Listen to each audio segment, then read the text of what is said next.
किसान साथियों राम राम। आशा करता हूँ आप सब ठीक ठाक हो। साथियों, आज हम चर्चा करेंगे एक ऐसे विषय पर कि पूरी दुनिया के अंदर एक ऐसी हलचल पैदा हो गई है कि हर देश की एग्रीकल्चर यूनिवर्सिटियाँ भाग दौड़ करने में जुटी हुई है। साथियों, इसी तरह की जानकारियाँ जुटा जुटा कर मैं आप तक पहुँचाने की भरपूर कोशिश करता हूँ और आपको इस बारे में सचेत करने और सावधान करने की कोशिश करता हूँ। यदि आप सावधान नहीं रहेंगे, सचेत नहीं रहेंगे, तो किसानी वर्ग को संपूर्ण रूप से घाटा होना तय। साथियों, इसीलिए मैं आपसे निवेदन करता हूं कि आप इस किसान रूपी संगठन चैनल के साथ जुड़े, सब्सक्राइब करें, अपने दोस्तों मित्रों तक हर वीडियो को शेयर करें ताकि उन्हें भी इस बात का पता चल सके। साथियों, आपने सुना ही होगा कि बहुत दिनों से, मान के चलो कि लगभग 6, 7, 10 सालों से एक जिक्र चल रहा है कि ग्लोबल वार्मिंग। इसका मतलब क्या है? इसका मतलब है जलवायु परिवर्तन।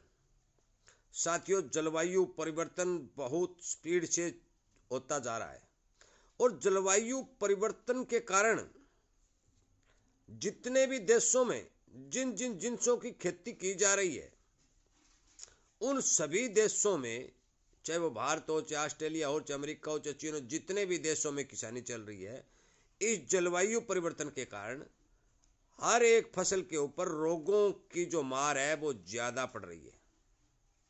रोग ज्यादा फैल रहे हैं, नए नए रोग उत्पन्न हो रहे हैं जो वैज्ञानिकों की भी समझ में नहीं आ रहे कि इस रोग का इलाज क्या करें। ये असर है ग्लोबल वार्मिंग मतलब जलवायु परिवर्तन का। नंबर 2, गर्मी बढ़ती जा रही है। हर साल बर साल आप देखते रहिए, सर्दी घटती जा रही है तो गर्मी बढ़ती जा रही है।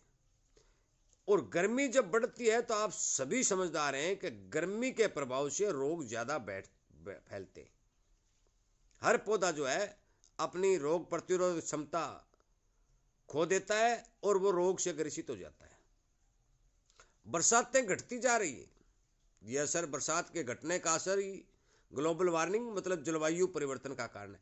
पूरी दुनिया में इस बात की चिंता है कि यदि इसके ऊपर जल्द से जल्द काबू नहीं पाया गया तो पूरी दुनिया के अंदर खाद्यान्न संकट गहरा जाएगा। खाद्यान्न संकट का मतलब है कि जो अनाज पूरी दुनिया के अंदर पैदा हो रहा है, वो उस अनाज के अंदर कमी आ जाएगी।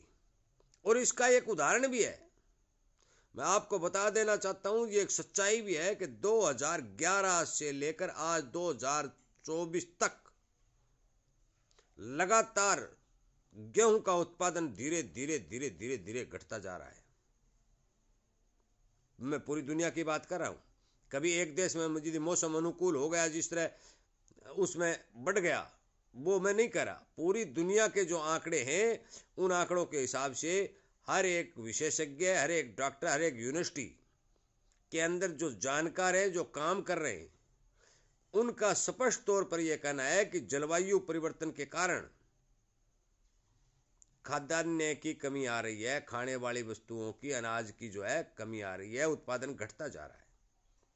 साथियों, इस चुनौती का सामना करने के लिए किसान को इतनी ज्यादा कड़ी मेहनत करनी पड़ेगी कि उसको खर्चा निकालने के लिए फसल के ऊपर दिन रात एक करना पड़ेगा।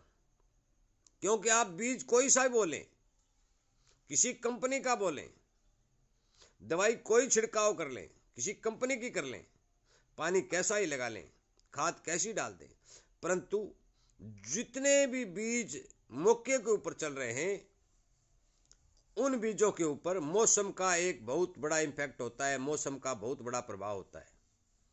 पुराने बीज चले गए, हरित क्रांति आने के बाद पुराने बीजों को खत्म कर दिया गया, उनकी उपलब्धता खत्म हो गई, नए हाइब्रिड बीज आ गए, सर्टिफाइड आ गए, फाउंडेशन आ गए। और उन बीजों के आने से नुकसान क्या हुआ और फायदा क्या हुआ, यह मैं आपको बताना चाहता हूं कि शुरू में जब बीज आए तो प्रोडक्शन इतना बढ़ा कि अनाज के भंडार भर गए। परंतु प्रकृति का नियम है कि बदलाव जरूरी है। हर 10, 20, 30 साल बाद में बदलाव जरूरी है। अरे ये आता भी है। और ये बदलाव आया,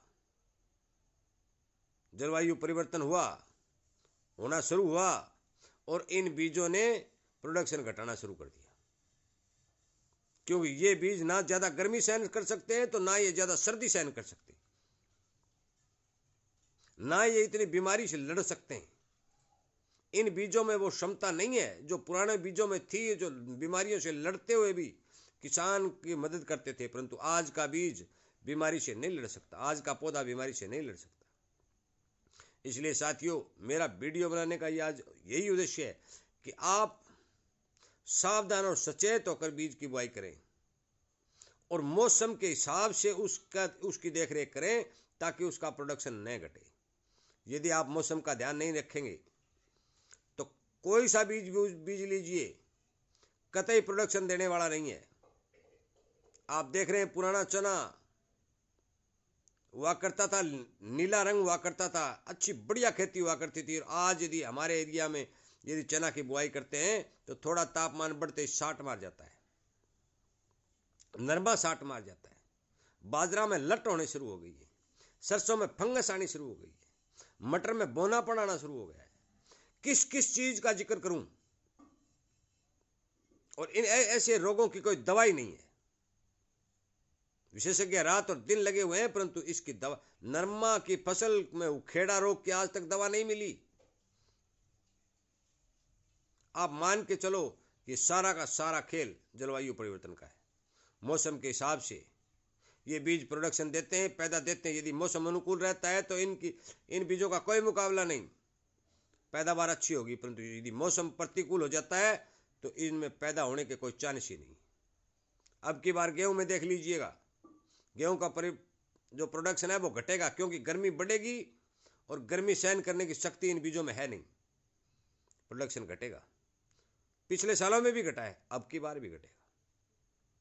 साथियों, मेरा आपसे विनय निवेदन है कि आप जो भी बीज बोएं, उस बीज के हिसाब से, मौसम के हिसाब से उसकी देखरेख करें, ताकि किसान को नुकसान ना हो। मेरा मानना है कि यदि किसान इस बारे में नहीं विचार करेगा, नहीं सोचेगा, तो किसानी में नुकसान होना तय। कृपया करके मेरी बात पर ध्यान दें, इग्नोर न करें, अपने दोस्तों तक शेयर करें। और इसी तरह की जानकारी जो मैं विशेषज्ञों द्वारा राय लेकर आप तक पहुंचाने की कोशिश करता हूं, इसी तरह की जानकारी सुनने के लिए आप चैनल के साथ जुड़े, संगठन के साथ जुड़ें और संगठन को बढ़ाएं, ताकि हर किसान तक इस बात को पहुंचाया जा सके। मेरा वीडियो सुनने के लिए, अपने ही किसानी चैनल को प्यार देने के लिए, संगठन को बढ़ाने के लिए आपका बहुत बहुत धन्यवाद।